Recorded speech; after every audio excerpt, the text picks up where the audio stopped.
your home was underwater at some point in the past week, you know there's a lot to think about. Our Lisa Balick, she has more on what to do if you're a victim of all this weather. She's live in southeast Portland by swollen Johnson Creek. Look at that rage. Yeah, the infamous Johnson Creek, that's for sure, Dan, but it is nowhere near as high as it was a week ago when I was out here. Take a look. Now, I called several restoration companies in the Portland area today. Many were too swamped to even talk to me, but I did find one who gave me some more information about what you need to know about cleanup, and I also found out about flood insurance.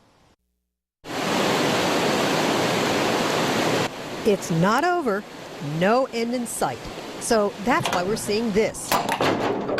Oregon and Washington restoration companies gearing up for the long haul this winter.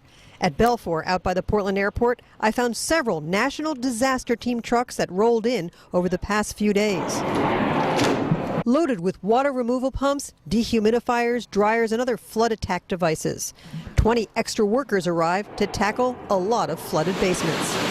Try and get some air circulation, block your furniture up or get it out of the room that's affected is always a key thing to try and save your personal property.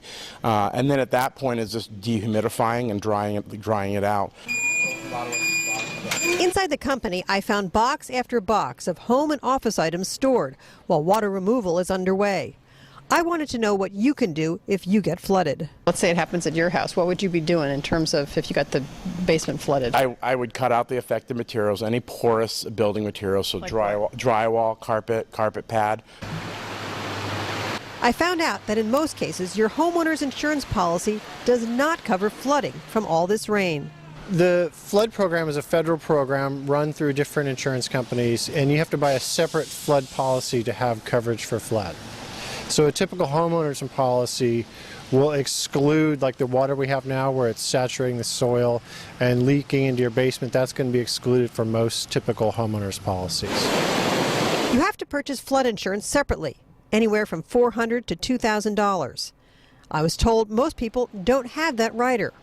Flood insurance in most policies just means cases where the water problem starts inside, like from a broken pipe. What you can do to help prevent flooding from all this rain is to make sure your gutters stay clear, the downspouts stay clear as well, and direct water away from the house. Also check to make sure the ground around your basement or foundation slopes away from the home.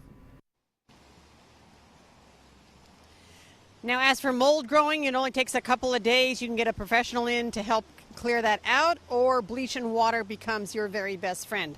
We're seeing the sandbags up, and that is a very, very good idea because, as Kristen mentioned, this rain is going to be coming back. So keep those sandbags, not just for the next week, but probably for the next few months. Live in Southeast Portland, Lisa Balick, KOIN 6 News. And Lisa, Clark County announced this afternoon they want to hear from people whose homes were damaged.